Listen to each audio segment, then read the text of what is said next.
አክብሮታዊ ሰላምታችን ወደ እናንተ እያደረስ ዝግጅታችንን ሰብስክራይብ፣ ላይክ እና ሼር እያደረጋችሁ እንድትከታተሉ እንጋብዛለን። መልካም ቆይታ። መጻጉዕ ማለት የስሙ ትርጓሜ በደዌ ዳኛ በአልጋ ቁራኛ የተያዘ በሽተኛ ማለት ነው። የዮሐንስ ወንጌል ምዕራፍ 5 ከቁጥር 2 እስከ 16።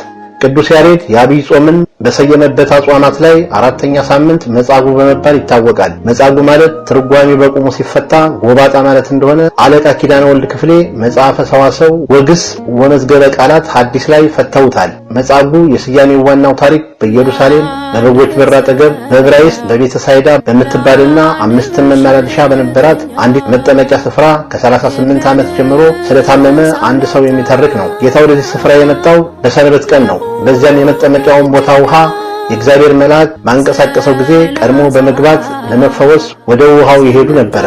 ቤተ ሳይዳ የመጠመቂያ ስፍራ ስም ሲሆን ከአጠገቡ ደግሞ በበጎች በር ነበር። የበጎችም በር በአሁኑ ሰዓት የቅዱስ እስጢፋኖስ ሊወግሩት ያወጡበት በርና የአንበሳ በር ተብሎም ይጠራል። እንደሚታወቀው ዘመነ ኦሪት በግ መስዋዕት ሆኖ የሚቀርብበት ነበረ። ስለዚህ በዚያ በር መስዋዕት ሆነው የሚቀርቡ በጎች የሚገቡበት ነበረ።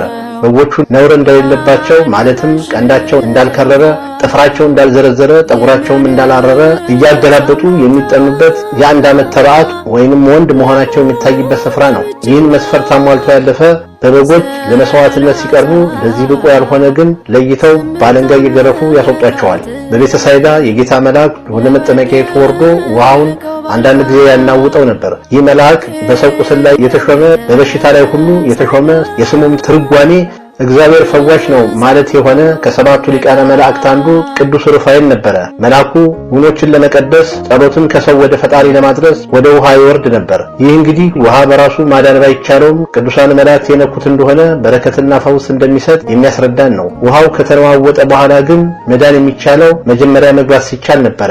በዚህ የጠበል ስፍራ በነበሩ 5 መመላለሻዎች በሽተኞች፣ አንካሶች፣ ዕውሮችና እግራቸው የሰለለ ብዙ ሕዝብ ይተኙ ነበረ። በተለይ ደግሞ የአንካሶች፣ ዕውሮችና እግራቸው የሰለለ ሰዎች በቁጥር የሚበዙት ከሌላው በሽተኛ በተለየ እነሱ የውሃውን መንቀሳቀስ አይተው ለመግባት እንዳይችሉ ወይናቸው ማየት አይችልም። ያም ባይሆንም መንቀሳቀስ ያቅታቸዋል። ገብተውም እንኳን ቢሆን ድንገት ከነሱ ቀድሞ የገባ ሰው ካለ እነሱ ስለማይፈወሱ ከውሃ መልሶ የሚያወጣቸውም ሰው ያስፈልጋቸዋል። አለዚያ ገብተው አውጪ አጥተው ሊቸገሩ ይችላሉ። ምናልባትም በእንዲህ አይነት ችግር ለባሰ ነገር የተዳረገም ሊኖር ይችላል።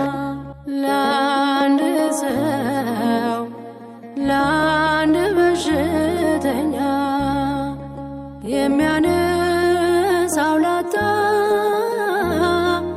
ለሆነ ብቸኛ 38 ዓመታት ተነስተህ አልጋህን ተሸክመህ ሂድ ዮሐንስ ምዕራፍ 5 ቁጥር 8 መጻጉዕ ይባላል። ይህ ዕለት አምላካችን ኢየሱስ ክርስቶስ ድውያንን መፈወሱ የሚዘከርበት ሳምንት ነው። ተነስተህ አልጋህን ተሸክመህ ሂድ ያለው 38 ዓመት በአልጋ ላይ ሰውነት ልምሾ ሆኖ ታሞ የነበረ ሰው ነበረ። ይህ ሰው የህመሙ ዘመን ስለረዘመ ዘመዶቹ ሁሉ እየሰለቹ የማስታመሙን ነገር ችላ ብለው ጥለውት ሄደዋል። ህመምተኛው ዘመዶቹ በተውት ቦታ በቤተ ሳይዳ መጠመቂያ ጸበል አጠገብ ተኝቶ ነበረ። ጌታችንም ብዙ ዘመን ተኝቶ እንደኖረ አውቆ ልትድን ትወዳለህ አለው። እርሱም መጠመቂያ ውስጥ የሚያኖረኝ ሰው የለኝም በማለት መልስ ሰጠ። ጸበሉን አንዳንድ ጊዜ የእግዚአብሔር መልአክ ድንገት ሲያናውጠው ቀድሞ ወደ ጸበሉ የገባ ይድን ስለነበር መልሱ የሚያመለክተው ከሁሉ ቀድሞ እኔን ተሸክሞ ወደ ጸበል ሊያስገባኝ የሚችል ዘመድ ስለሌለኝ እንዴት እድናለሁ ነበር። ነገር ግን ጌታችን የሁሉም መድኃኒት በመሆኑ ወዲያውኑ ተነስተህ አልጋህን ተሸክመህ ሂድ ሲለው ድኖ አልጋውን ተሸክሞ ሄደ። አይሁድ ማን አልጋውን ተሸክሞ እንዲሄድ እንደፈቀደለት ቢጠይቁት ለጊዜው ጌታችንን ባያውቀውም በሌላ ጊዜ ጌታችን ሲያገኘው እነሆ ድነሃል፣ ግን ከዚህ የባሰ እንዳያገኝህ ዳግመኛ እንዳትበድል እወቅ ባለው ጊዜ ይህ ሰው ከ38 ዓመት የአልጋ ቁራኛነት በኋላ ከተጣበቀበት አልጋ ያላቀቀውን አምላክ ረስቶ ለአይሁድ ሊጠቁመው ሮጦ ሄደ። እንዳሰበውም ነገራቸው። እነሱም ሊያሳድዱት ሊገሉትም ይሹ ነበር። ከዚህ የፈውስ ታሪክ ፈርጀ ብዙ ነገርን እንረዳለን። ለአብነት ያህል ጥቂቶችን እንመልከት። እግዚአብሔር ሕሙማንን በምህረቱ ይጎበኛቸዋል።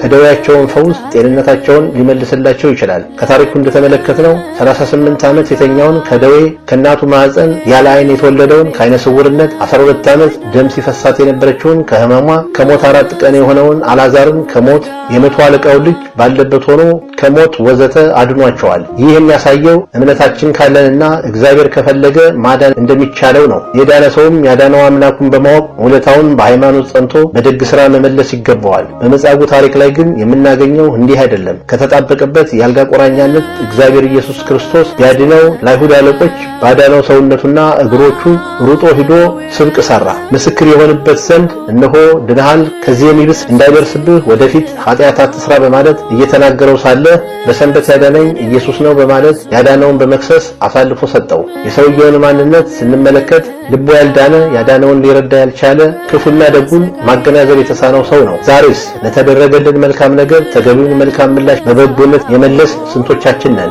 መጽሐፍ ቅዱስ እንደሚያስረዳን አምላክ ላደረገላቸው ፈውስ ዘመናቸውን በበጎ ምግባር የፈጸሙ አያሌ ቅዱሳን አሉ። ለምሳሌ ክፉ መናፍስት ታድረውባት የነበረችና በኋላ ግን ጌታችን ኢየሱስ ክርስቶስ በምህረት እጁ የጎበኛት መቅደላዊት ማርያም መጥቀስ ተገቢ ነው። ይህች ሴት 7 አጋንንት የወጣላት ሴት ስትሆን ጌታችን በሚያስተምርበት እየዞረች ከሌሎች ሴቶች ጋር በመሆን በጉልበቷና በገንዘቧ ለጌታችንና ለሐዋርያት የሚያስፈልጋቸውን በማቅረብ ታገለግል ነበር። ሉቃስ ምዕራፍ 8 ከቁጥር 2 እስከ 3። በትንሣኤው ቀን ማለዳ ከሁሉም ቀድማ ተገኝታለች። እያለቀሰችም ጌታችንን ትሻው ነበረ። ለዚህም ልዩ ትጋቷ ጌታችን ከሌሎቹ ይልቅ ትንሣኤውን ለማየት የመጀመሪያው አድርጓታል። የምስራቹን ለሐዋርያት በማድረስ በኩል የክብር መልእክተኛ ሆናለች። ከዚህ የበለጠ ምን መታደል አለ? ዮሐንስ ምዕራፍ 10 ከቁጥር 1 እስከ 18። ከነቢያት አንዱ ነቢዩ ኢሳይያስን ብንመለከት ሀብተ ትንቢቱ ተነስቶት ከንፈሮቹ በለምጽ ነደው እያዘነ ይኖር ነበረ። ዖዝያን በሞተበት ወራት በታላቅ ዙፋን ተቀምጦ ታይቶ ምስጋና ከሚያቀርቡት መላእክት አንዱ ሱራፌል እየበረረ መጥቶ በጉጠት ፍም አፉን ዳሶት በደልህ ካንተ ተወገደ ኃጢአትን ተሰረየልህ ብሎ ከለምጹ አንጽቶት ኃጢአቱ እንደተሰረየለት ነግሮት ሄዷል። ነብዩ ስለተደረገለት ፈውስ የጌታ ድምጽ ማንን እልካለሁ ሲል እነሆ እኔ ያለሁ ብሎ ትንቢት በመናገር ሕዝቡን በማስተማር በመጋዝ እስከ መሰንጠቅ ድረስ ራሱን ለእግዚአብሔር ሰጥቷል። ከላይ ያየናቸው 38 ዓመት ባልጋ ላይ የተኛውን መጻጉዕንና መግደላዊት ማርያምን እንዲሁም ነብዩ ኢሳይያስን ስናወዳደር በተገቢው ምላሽ ያልሰጠው መጻጉዕ ነው። ትንቢተ ኢሳይያስ ምዕራፍ 6 ከቁጥር 1 እስከ 8።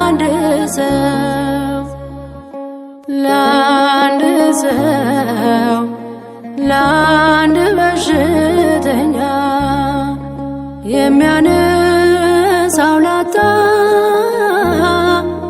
ለሆነ ብቸኛ 38 ዓመታት በመጻጉዕ ታሪክ ውስጥ ብዙ ቀሪ ነጥቦች ቢኖሩም ሁለት ነገሮችን ብቻ እንመልከት። ይህ ሰው ተፈውሶ አልጋውን ተሸክሞ ሲሄድ ሰንበት ለሰው ደህንነት እንደተፈጠረች ያልተረዱ አይሁድ በቁጣ ነደዱ። ሰንበት ነው፣ አልጋህን ልትሸከም አይፈቀድልህም አሉት። ልብ አድርጉ፣ ይህ ሰው በቤተ ሳይዳ 38 ዓመት ሙሉ ሲማቅቅ እንደኖረ አዋቂ ነን ባዮቹ አይሁድ ይቁሩና ቤተ ሳይዳ የረገጠ ሰው ሁሉ ያውቃል። ይህ ሳምንት መጻጉዕ ጌታችን ድውያንን ስለመፈወሱ የሚነገርበትና እኛም ባለን አቅም በነፍሰ ሥጋ የተቸገሩትን ሁሉ መርዳትና ማገዝ እንዳለብን የምንማርበት ሳምንት ነው። ህሙማንን መጠየቅና የታሰሩትን መጎብኘት፣ ማስፈታት፣ የተራቡትን ማብላት፣ የተጠሙትን ማጠጣት፣ የታረዙትን ማልበስ፣ ያዘኑትን ማረጋገጥ ከጌታችን የተማርናቸው ክርስቲያናዊ ምግባራት ናቸው። ይህንን በማስተዋል የሚያስፈልገንን ሁሉ የሰጠንንና ከክፉ ነገር የጠበቀንን አምላክ ውለታውን እያሰብን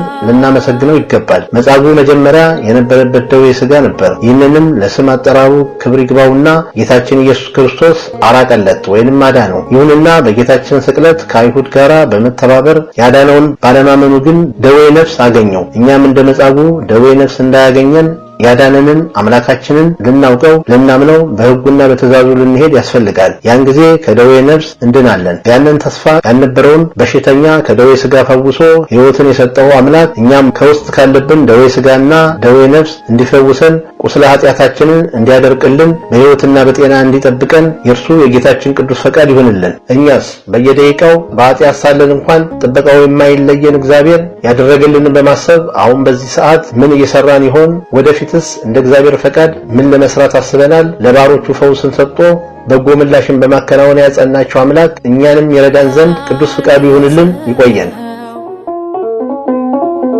እስካሁን ስትከታተሉት የቆያችሁትን ፕሮግራም አዘጋጅቼ ያቀረብኩላችሁ እኔ ታገሱ አስፋው ነበርኩ።